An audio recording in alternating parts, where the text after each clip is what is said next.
ભાવનગર શહેરના ગઢેચી વડલાથી કુંભારવાડા વિસ્તારને જોડતા રોડ નાકે ભારે વાહનોને અવરોધવા લોખંડની ભારેખમ એંગલો ઊભી કરી દેવામાં આવી છે, જેથી લોકોની સમસ્યામાં વધારો થયો છે।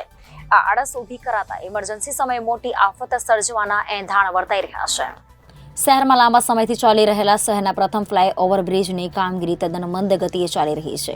પુલ નિર્માણની સુસ્ત કામગીરી એ લોકો માટે એક સરદર્દ સમી સમસ્યાથી જરાય કમ નથી, ત્યારે આ સમસ્યામાં પણ તંત્રને હજુ કશું ખટતું હોય તેમ વધુ એક સમસ્યા ઊભી રહી છે। ફ્લાયઓવર બ્રિજની બંને સાઈડના સર્વિસ રોડ હાલમાં સાંકડા છે।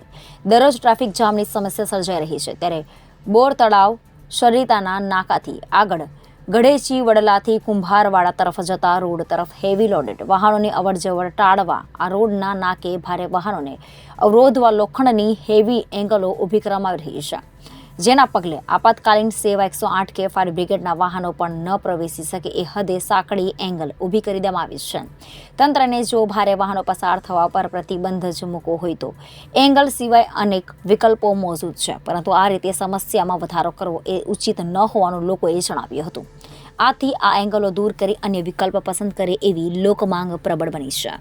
એમાં સાહેબ હું કાંઈ બોલવા આમાં શું છે ખબર, આમાં પ્રોબ્લેમ એ છે, હું રિક્ષાવાળો છું બરાબર। રિક્ષા લઈને મારે પેસેન્જર આવ્યા, મારે શું કે ડિલિવરીનો કેસ આવ્યો હતો મારે બરાબર। તાત્કાલિક મારે મોટા દવાખાને લઈને જવાનું સિવિલ હોસ્પિટલની અંદર બરાબર।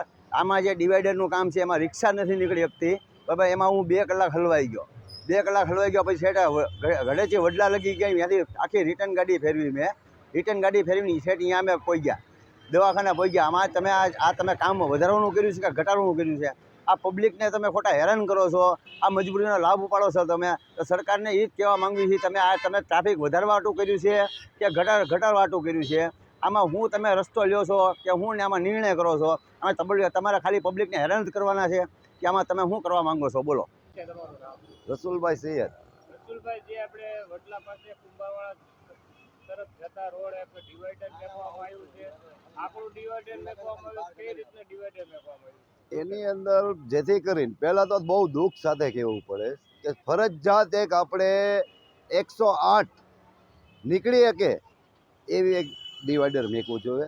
અત્યારે એક નાની એક રિક્ષા, પેસેન્જર રિક્ષા જો ન નીકળી શકતી હોય તો એ ડિવાઈડર કોઈ કામનું નથી ને વહેલી તકે અમારી માંગ એવી છે કે ટ્રાફિક જોવો તમે એ રોડ બંધ કર્યો, પછી એની આગળના જે ખાંચા પડતા હોય છે સોસાયટીના એ બંધ કરી દીધા સોસાયટીવાળાએ બધાએ, એટલે એક જગ્યાએ ટ્રાફિકની ફૂલ સમસ્યા છે ને વહેલી તકે આ પુલ કેદી બનશે એનું કોઈ નિવારણ નથી।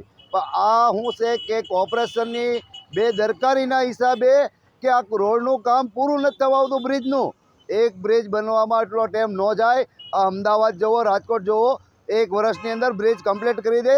આ કોન્ટ્રાક્ટરની બેદરકારી છે, એટલે વહેલી તકે આ પૂરું કરો। અમે હેરાન થાવી જવી। ડિવાઈડર મેકવામાં આવ્યું છે એની વિશે તમે શું કહેશો? આ ડિવાઈડર ન ચાલે, આને કાઢો ને 108 જાય ને એવું ડિવાઈડર નાખો, અમારી ખાસ એવી માંગ છે। ગોહિલ મહેન્દ્રસિંહ, ખૂબ દુઃખ સાથે કહેવું પડે કે આજે એક પાછી બેદરકારી સામે આવી છે। આરટીઓ સર્કલ પાસેથી જે કુંભારવાડા જતો રોડ હતો તેને ડિવાઈડર નાખીને એક સામાન્ય રિક્ષા પણ ન ચાલી શકે તેવું ડિવાઈડર મેકવામાં આવ્યું। કાલ સવારે ન્યાય કોઈ પણ જાતની જાનહાનિ થઈ હોય અને જો 108ને ન્યાય જવાનું થયું હોય તો એનો કોઈ પણ વિકલ્પ કરી આ બાબતે મારે ભાવનગર મ્યુનિસિપાલિટીના જે તે અધિકારીઓને જણાવવાનું કે આ બાબતે યોગ્યને તપાસ કરે અને આ બાબતે નિરાકરણ આવે તેવી મારી તંત્ર પાસે લાગણી અને માંગણી બંને। કેમેરામેન રસુલભાઈ સૈયદ સાથે રિપોર્ટર ફિરોઝ મલિક, જનાદેશ ન્યૂઝ, ભાવનગર।